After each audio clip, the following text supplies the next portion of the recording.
that you would hear our Prime Minister say that time and again.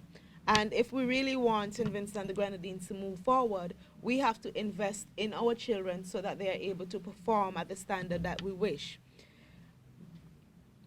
There is a quote that says, education is the most powerful weapon which we can use to change the world. And in our communities, there may be things that we want to improve. There may be projects and programs that we would like to see implemented. And through education, our youth get ideas to know and to see how they can actually impact and make their communities better. Our Director of Foreign Policy and Research in the Ministry of Foreign Affairs, Trade and Commerce, Mr. Mozart Carr, would now come to share welcome remarks.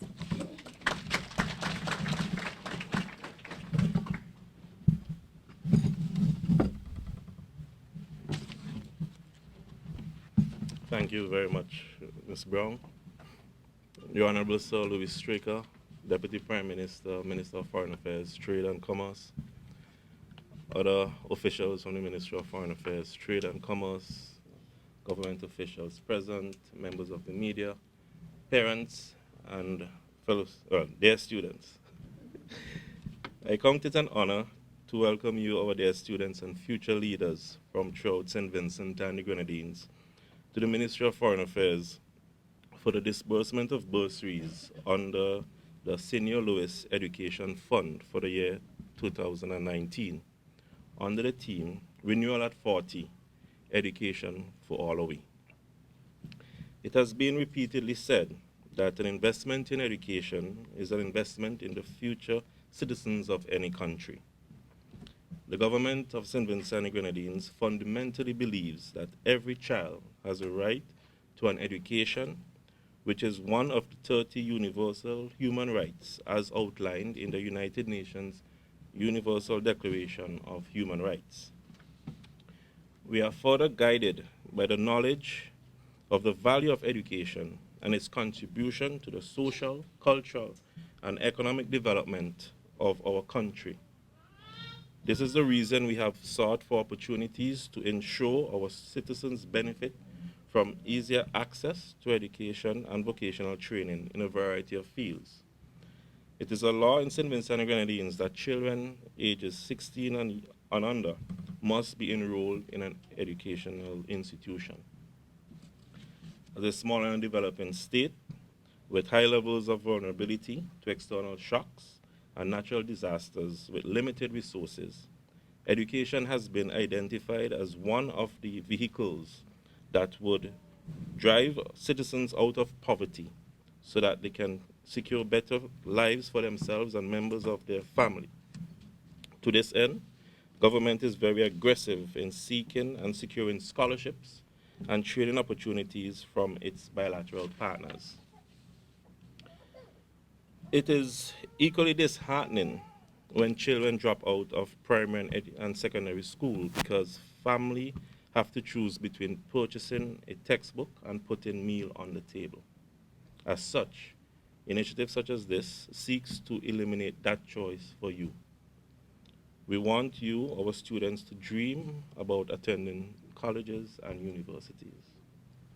Despite the costs, despite student struggles, one thing remains true. The more education you get beyond primary and secondary school, the better your prospects are. Today, we are especially grateful and delighted to award these bursaries to our students from the contributions provided by persons living in the United Kingdom and beyond within Europe. We know the impact of these bursaries go way beyond the financial boost you will receive in accessing education. This noble gesture by persons in the diaspora demonstrate the continued commitment of our people and friends in giving back to St. Vincent and Grenadines to ensure the educational development of our people. We encourage you to use these funds in the most efficient way and be persistent in your quest for a brighter future and for that of your children. I thank you.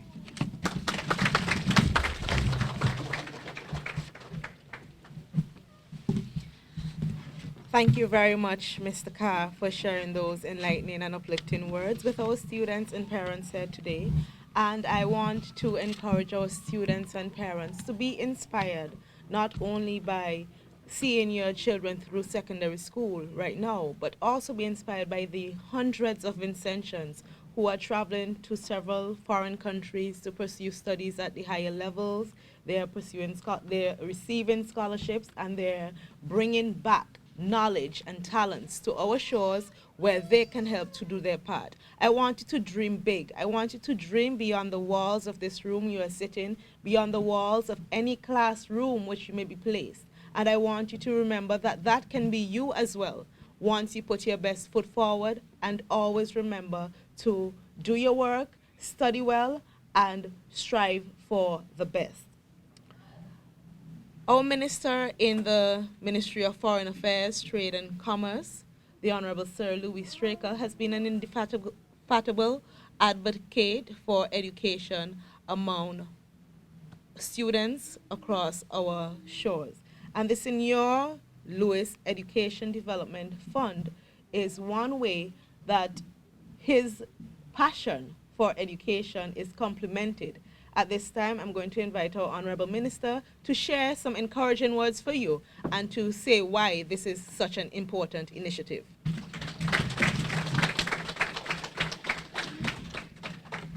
Thank you, Madam Chairperson.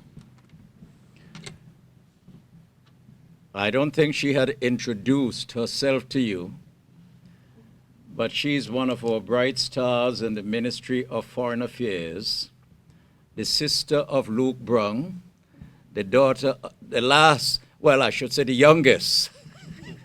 Might very well be the last daughter of Theodore Brung.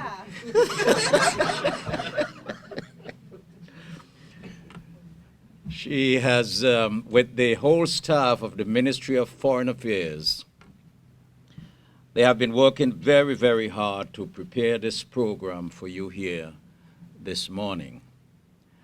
I want to welcome you here and to let you know that I am even more delighted and grateful, even more than you are, that I am able to be instrumental in passing out this little help, these bursaries, to you. I do it with a keen sense of your needs. I know sometimes it's very difficult. We are going to give out 123 envelopes today. Some have already received their envelopes because they had to go to work. And those from the Grenadines, we didn't want them to pay $28 to come up, so one person has collected for the northern and the southern Grenadines. Made sense because it doesn't make sense to pay. From the time I took over as the Minister of Foreign Affairs, I have been working with the heads of the mission, or the ministry has been working with the heads of the missions in order to see what we can do in order to promote the well-being of our people here in St. Vincent and the Grenadines. And I am extremely fortunate to have a hard-working, very productive staff with Mr. Mozart Carr and our permanent secretary, Sandy Peters Phillips. But the whole staff is a hard-working staff. We realize that we are not like the Ministry of Transport and Works or the Ministry of Health that has these massive bureaucracies here and can employ people, because sometimes people come to me and ask if I can help them to find a job.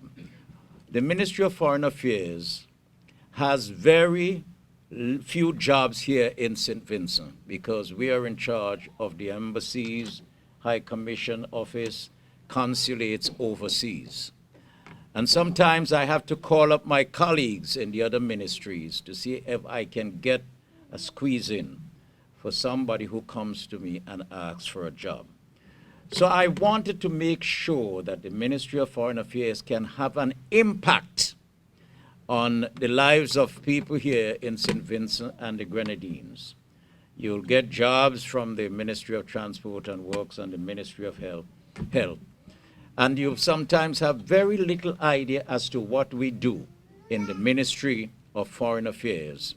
You just think it's something in the sky, esoteric ministry that has no relationship with things that your common needs.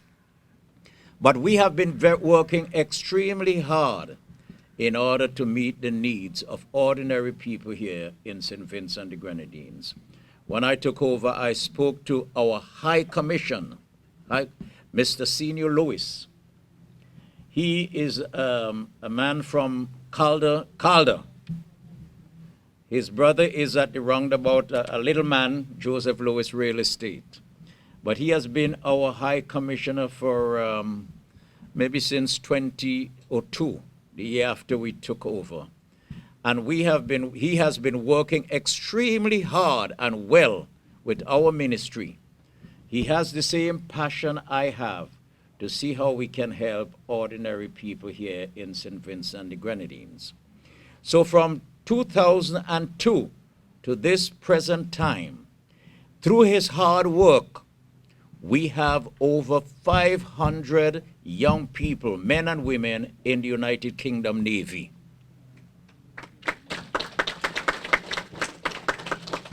It is through his effort that we had a recruiting team that came from the United Kingdom to recruit nurses here in St. Vincent. And by next month, we are hoping that 34 nurses would be leaving here to work in the United Kingdom, where they'll be making much more money than they would make here. And the recruitment would go on and on. When I was in London last year, Commonwealth Heads of Government meeting, I represented the Prime Minister. We realized that we have a program called the SET program that was financed by Venezuela. We realized that that program would come to an end because of the embargo that the United States has placed on Venezuela, that Venezuela could not provide the means to sustain that program. So I sat down with Cenio Lewis, and he introduced me to a man by the name of Lord Ahmad from the House of Lords in London. And I told him about our predicament in not being able to help the young people. Prior to that, we went to the embassy of Azerbaijan, a country on the Black Sea or the Caspian Sea, one of those in the Middle East there, or the Euro-Asian area. And I asked them if they could help us, give us the $2 million that we need for the SET program. They said, well, their budget had passed and they could not make a promise. Then we went to see Lord Ahmad. Lord Ahmad took me to see a Lord Bates. Lord Bates said, well, they may not be able to finance this SET program, but they have a program that they're trying to bring on stream called Youth Skills, in which they would provide about 6,000 training for young people in the 4 Windward Islands, Dominica, St. Lucia, St. Vincent, Grenada. And maybe that would take the place of the SET program, and they would give some training. Now, Cenio Lewis, our High Commissioner, has been working very, very hard with the department called DVID in the United Kingdom in order to bring the program here so that our young people would be paid a stipend. They would spread them around in the vocational schools. They would get their training, and therefore they would be able to provide bread for themselves. Because of the hard work of Cenio Lewis, St. Vincent and the Grenadines would be getting the greater share of that program. Over, as a matter of fact, 2,200 of the 6,000 jobs, 2,200 would be from us here in St. Vincent, and the organization would make St. Vincent and the Grenadines its hub, all because of the hard work of Cenio Lewis. So we have the youth skill, and what is going to happen, what would be very important with that, our young people would be receiving a training to prepare them to go and sail on the cruise lines. Because to get an employment on the cruise ships now, they require that you have a certificate dealing with certain skills. And they would be getting the training in conjunction with the community college, so that once they have that certificate, they'll be more employable. And Cenio Lewis would be going to Greece, where they have a lot of jobs for ships, and to try and provide employment here for our young people, as well as in the Bahamas. I know the need among many of our poor people here in St. Vincent, because I was maybe poorer than you were, and there was no such program to help. I know many of you are single parents, and you have to try and find the means, not only for one child, but sometimes for many children. And when it's coming up to school time, I know you're tearing your hair out to know where you're going to get the money to provide uniform, shoes, and books for the children. It's not like in my day where I went to school barefooted. You can't send your children to school now barefooted.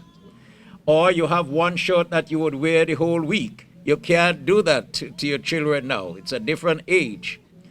And therefore, every little bit would help. And for those of you who had no idea where you're going to find that last little sum in order to provide for your children, I know this is a meaningful and a helpful little gesture for you in order to provide and help you along with your children's needs to go back to school.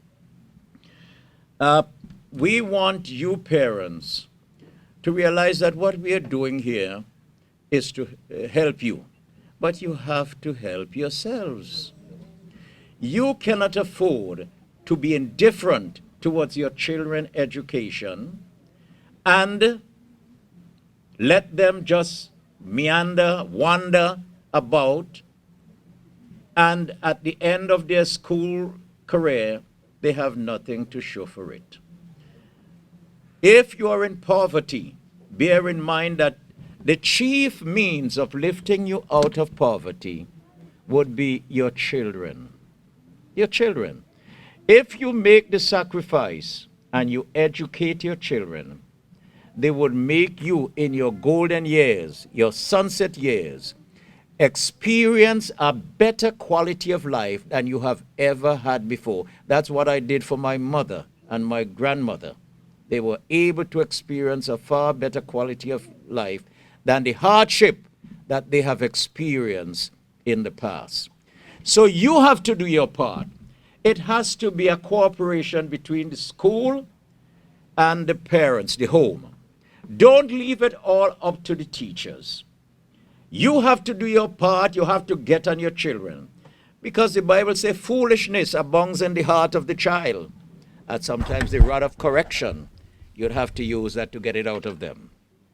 You have to get on your children if even you can't understand, because frankly, if I had school-age children, I don't think I might be able to help them with their schoolwork, because it's a different sort of education they have now that not the kind that I had, or I'd be able to help them with. But if I had children, I would make sure that I get on their backs, that when they come home, no television, get in your books. Be on their backs to make sure that they are doing well, and once in a while, make sure you go to the schools and find out how your child is doing. Many of you don't go to the PTA meetings. Many of you don't talk to the teachers.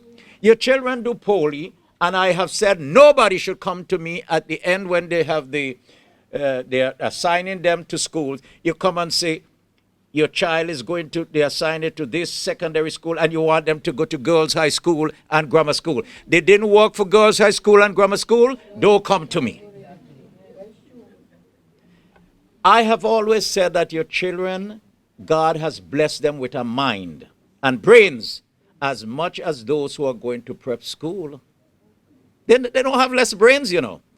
But the middle income people and the rich people who send their children to prep school, they make sure that their children read, study, do their homework, while you would just tell your children when they see bold and beautiful and you're out, look at the play for me, and when you come back, how did that go? No, you can't do that. Your children have as much brains as those children going to prep school. There's no reason why they cannot, with your help, go to grammar school and girls' high school. And the poorer you are, the greater is the need for them to get into grammar school and girls' high school. But you have to get on their backs and enforce it and place in them an ambition. Ambition. Don't tell them they're like the worthless father and they won't come out any good. Tell them you expect them to be the prime minister, to be the governor general, to be a chief engineer, a doctor, a lawyer. Place that ambition in their minds so that they begin to develop and nurture the hope that they can be something regardless of the fact that they were born poor or they live in poverty. So we want to encourage you to do the best you can and help your children so that when they finish school, you would be satisfied that you have done the best. Not every child is bright. Many are endowed naturally with tremendous gifts from God. They can read a page and they can come back and tell you everything that was on the page. So those who are not that well endowed should be doing harder work, because I believe hard work would even go beyond the natural brightness that some students have. But if you don't get on their backs to do it, you know, children, they're like water. They go the path of least resistance. They play around you, and they get around you, and they will do foolishness, and you'd ask them, they say, yes, I do the homework. They haven't done any homework. Phone. And they get on the phone, you all provide them with cell phone. Every little child now I see with cell phone. I see them wandering. At 9 o'clock school is supposed to begin, and I see them just lazily by the roadside going to school because this discipline is not there as when I was a child. When I was a child, I had to get up early in the morning, take my mother and my grandmother, we said tea, but breakfast up in the mountain, pick up mangoes up there, bring it down to the beach to sell, buy fish, bathe, get back home, dress, and be at school for 9. Otherwise, they would line you up outside the school and they would whip you for being late. But now children don't care. The way I pass and see them on the street, they're late, it's after 9 o'clock, and they can go in and we were afraid of the teachers. Now it looked like the teachers are afraid of the children. So I want to encourage you parents to take it seriously. I speak to you from my heart because I realize that the only means of bringing you out of poverty would be your children. And it's not an expense, it's an investment. What you put into them, you expect to reap it. Not all of them would be ungrateful, because I've known of parents who have made tremendous sacrifice. Their children went abroad, did well, and forgot about parents. But the chances are that you're better providing for them and help them. The chances are greater that once you do that, somehow or the other, the Lord would place in their hearts to remember their parents and to help their parents. So we want to thank Cenio Lewis very much. I wish the camera could get a picture, but it's in the back. I just want he's the High Commissioner, everybody to shout, because we are going to send him a copy of the film. At the count of 3, say, thank you, High Commissioner, so that when he shows the film in England, they would know that we are grateful for it. And let me tell you, this is the first year he has not tried to solicit funds from the diaspora, the people in England. What he has done, he has reached out to our honorary consuls. We have people, not ambassadors, but they belong to the various countries, and he was able to reach out to Greece and to Egypt and to other people who are kindly disposed to St. Vincent. So what you are receiving here today comes from Greece, comes from Egypt and other countries. He told the diaspora, the Vincentians in England, he's giving them a break this year until next year. And believe me, next year would be the last time I'll be doing this here with you because I'm retiring by the end of next year, God's willing. But he has been working hard in order, he knows what I expect of him, and he has a kindred spirit that we have to do something to help our young children, our people in school, and help you too, the parents.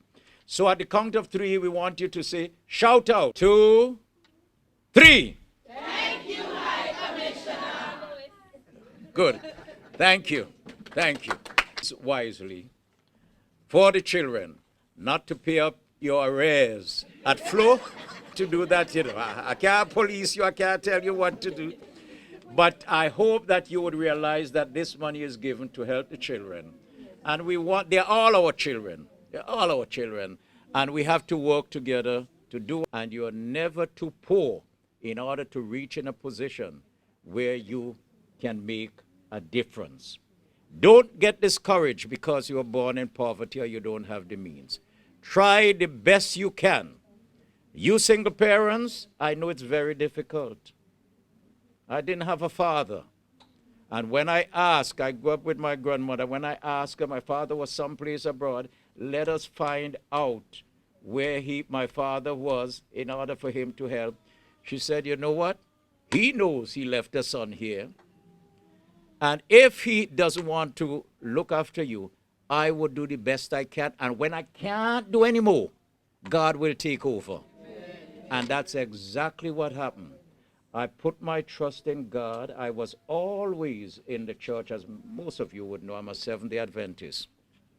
Went to church. Sometimes in the afternoon, they used to call it MVAY. Sometimes I went barefooted, but I stayed in the church.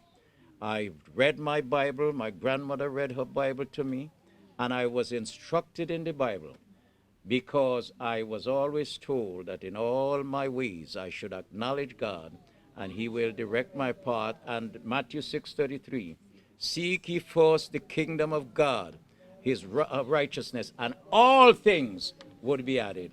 The Lord has blessed me tremendously. I am glad, happy to share that blessing with you. And I hope that you would instruct your children in the Lord, guide their feet. Because if you don't instruct them in the streets, and the world would instruct them, and it would not be exactly what you want them to be. So if you're not a churchgoer, everybody has a Bible at home. Let your children read to them and let them read the Bible. Teach them the way of the Lord so that they will grow up mentally, spiritually, and physically and be of service to the community, to the nation, and to the family. God bless you. West St. George first, and I invite Minister, if Minister Mackey is not here, to come forward to do the presentation. Okay. Chalicia Wiley. Give everybody a round of applause, please.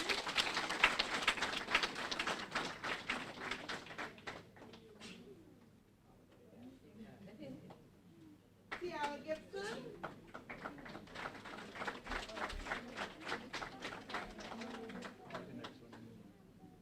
Nancy Joe.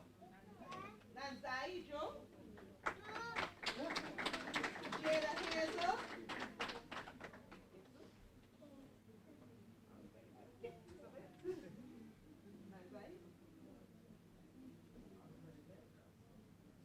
Jada Hazel. Excellent. Just how we are punctual this morning, let's make sure we're punctual for school, as the minister said, right? Shahia Jackson.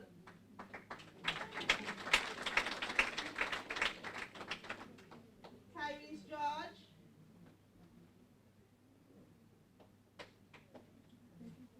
Dominic Gibson.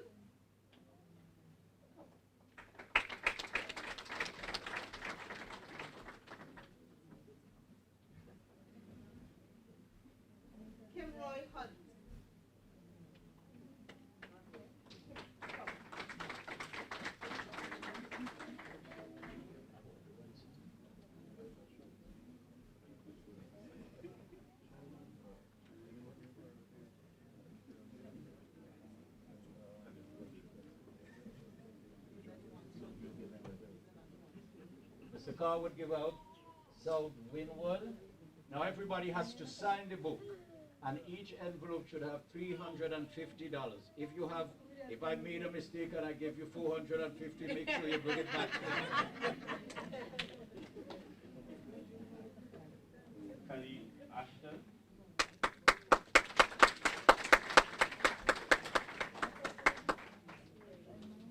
R.J. Brooker.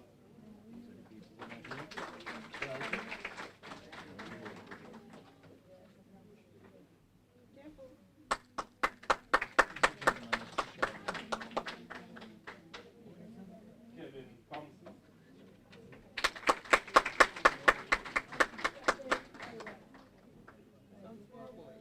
You go to secondary school?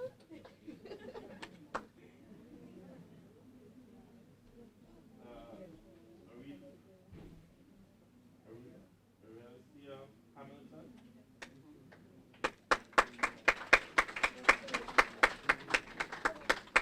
Eva Francois.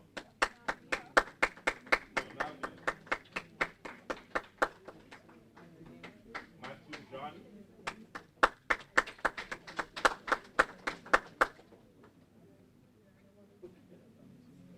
Matthew John. And Kaylee Glasgow.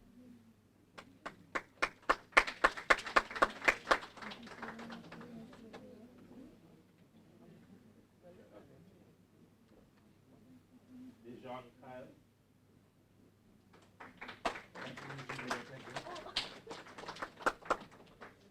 Kevin Thomas.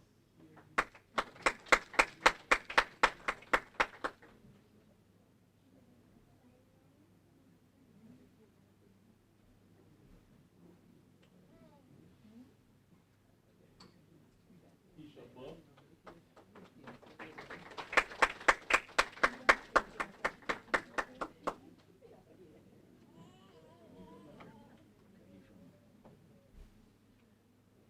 Tamika Douglas. Dante George.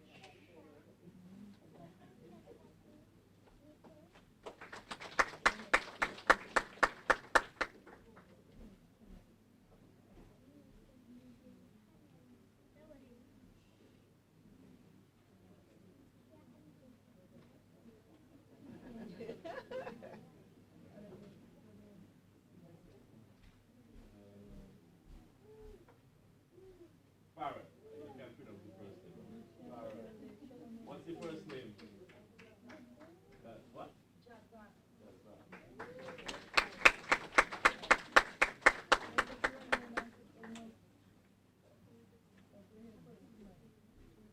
Jordan Peters.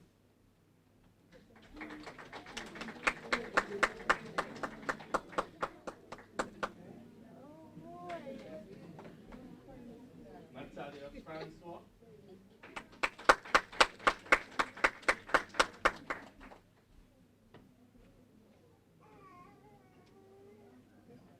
And Aria De Silva.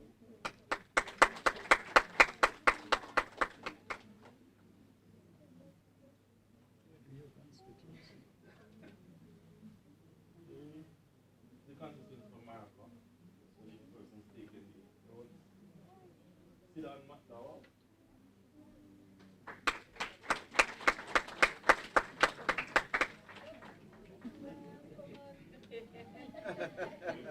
Easy kindergarten.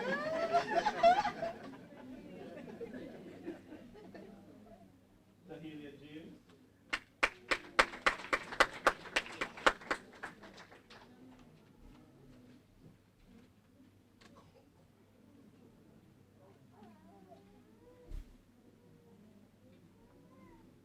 Shakira Charles.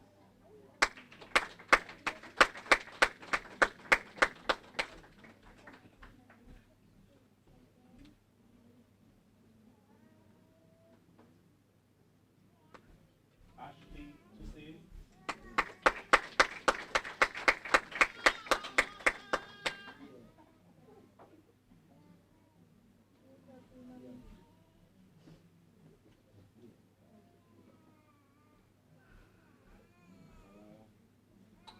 Jackson.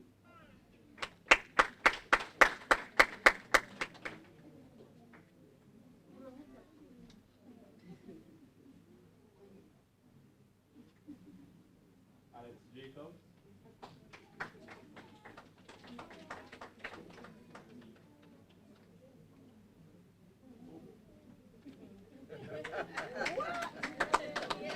This one I could have got it for sure.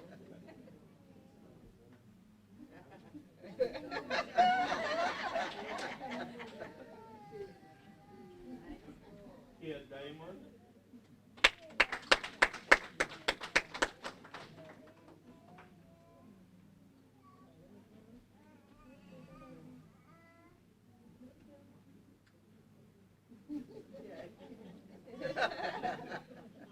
And Devontae Davis.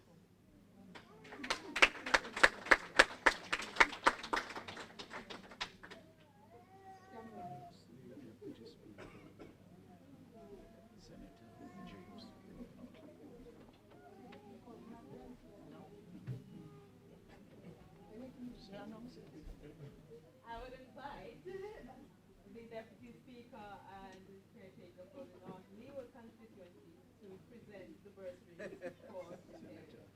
Senator, the Honorable Carlos.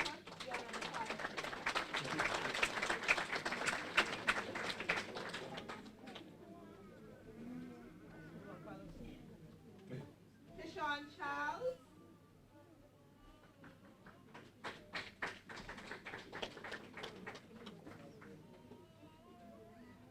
Walk briskly.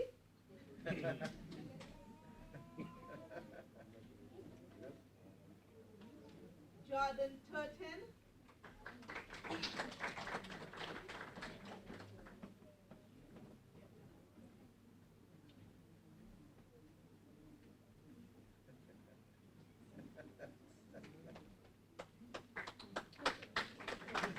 I see quite an interesting name that I like. Itu Samuel.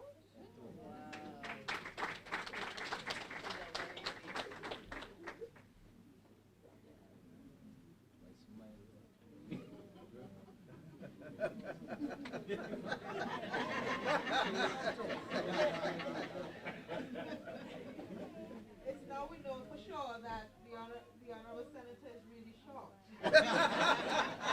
Tyree Stevens.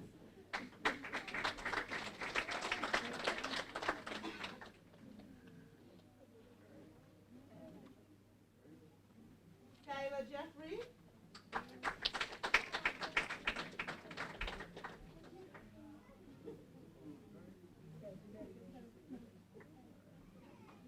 Shaya Weeks.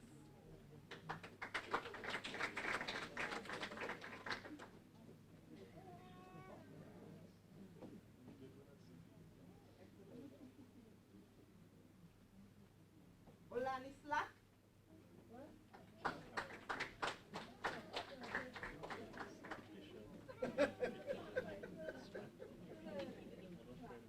Nyron Collis.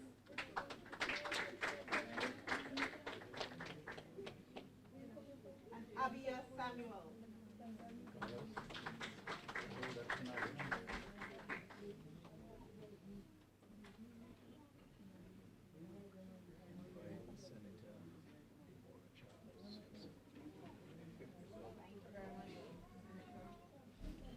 The Honorable Senator Deborah Charles would now present for the South Leeward constituency and also the West Kingston constituency. Oh no. West Kingston.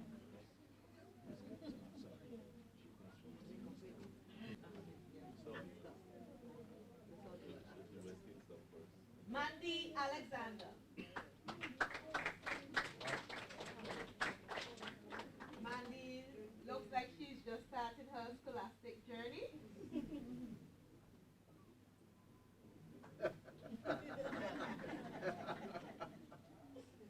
Jadon Matthews.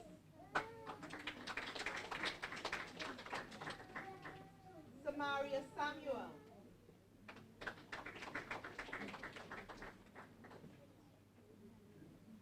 Leandra Dowers.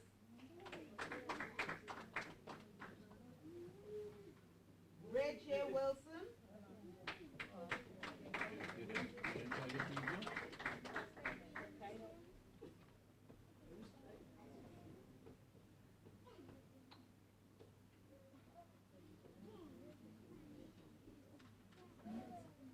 Roy Hunt.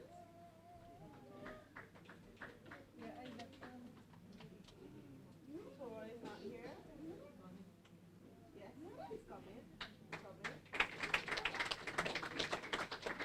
Don't get lackluster with the clapping. Let's continue to encourage our youth. Dante Glasgow.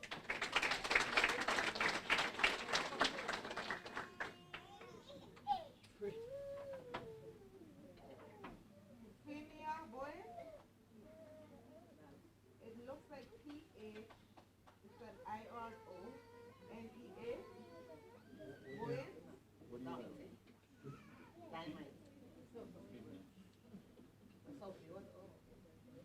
Phinia Boyne. Terrence Myers.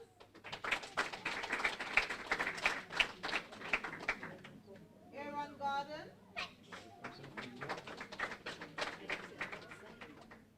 Devon Goody. Danica Neverson. Charlene Cutter. Get ready.